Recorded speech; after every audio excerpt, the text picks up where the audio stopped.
أعوذ بالله من الشيطان الرجيم بسم الله الرحمن الرحيم إن الحمد لله نحمده ونستعينه ونستغفره ونعوذ بالله من شرور أنفسنا ومن سيئات أعمالنا من يهده الله فلا مضل له ومن يضلل فلا هادي له أشهد أن لا إله إلا الله وحده لا شريك له وأشهد أن محمدا عبده ورسوله صلى الله عليه وسلم. Bali, mga kapatid sa pananampalatayang Islam, pag-usapan naman natin dahil itong natin ay tungkol sa siher. Pag-usapan naman natin ang mga iba't ibang nilalang kung ito ba ay meron sa Islam o wala sa Islam. So mga kapatid sa pananampalatayang Islam, pag-usapan natin kung meron bang aswang o taong lobo. Dahil sa Islam, merong mga tinatawag na totoo na nanggaling sa folklore. Yung folklore, mga kwento ng kababalaghan na minana pa natin sa mga ninuno natin. So, meron ba talagang aswang o taong lobo? Pag-usapan muna natin ang aswang, mga kapatid, sa pananampalatayang Islam.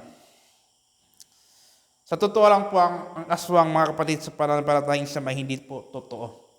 Hindi po totoo ang aswang. Ang totoo po ay merong mga tao na kumakain din ng laman ng tao, karne ng tao. Ito may tinatawag na cannibals. At ang mga cannibals ay marami sila sa buong mundo. Meron sa Africa, meron sa Asia, meron sa China, meron sa Amerika, bago dumating ang mga European. Meron pong mga tao o mga tribo na kumakain ng karne ng tao, laman ng tao. Ang babagitin ko lamang sa inyo, mga kapatid, sa pananampalatayang Islam ay yung mga tao na nakatala sa kasaysayan dito sa Asia lamang. Kasi marami sa ibang bansa, dito sa Asia lamang, merong mga tinatawag na mga cannibals. Yung tao na kumakain ng laman ng tao o karne ng tao. Dito sa Asia, meron tinatawag na Asmat tribe sa Papua New Guinea. Mga cannibals ito na mga tribo. Merong Korowai tribe sa Papua at saka Indonesia. Merong Dayak sa Borneo, Indonesia at Malaysia. Meron ding Batak tribe. Meron ding Batak tribe sa Sumatra, Indonesia. Meron din sa malapit sa atin dito, meron din sa China. Meron din mga tao na kumakain ng tao sa China. Actually, yung China, kumakain pa rin sila ng tao ngayon, pero yung mga pitos, yung mga pinalalaglag na bata doon sa kanila, ay kinakain nila. Parang hanggang ngayon, kumakain pa rin sila sa China. Pero itong mga tribo na ito na binanggit ko, merong iba't ibang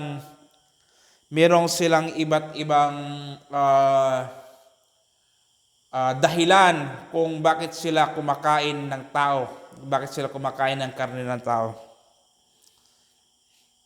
At yung mga tribo na ito sa Southeast Asia ay na rin, yung hindi na nila ginagawa yung pagiging cannibalismo. Pero nung mga 19th centuries or past century, ginagawa nila ito. Ibig sabihin yung mga lolo nila kumakain ng tao, pero hindi na sila kumakain ng tao. Ito ang mga dahilan nila bakit sila kumakain ng tao. Ang ibang mga cannibal tribes, kumakain sila ng tao dahil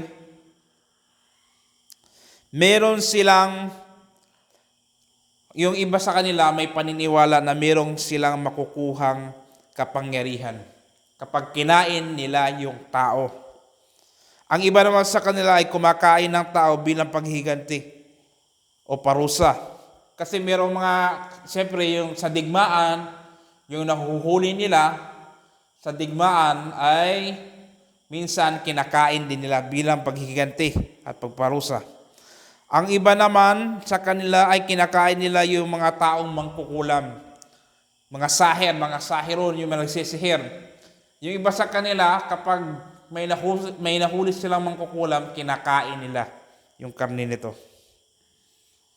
At yung mga nilalang po, meron po mga nilalang, yung nilalang na kayang mag-anyong aso, mag-anyong pusa, mag-anyong ahas, at nakalilipad, yun po ay jin, hindi po yun aswang.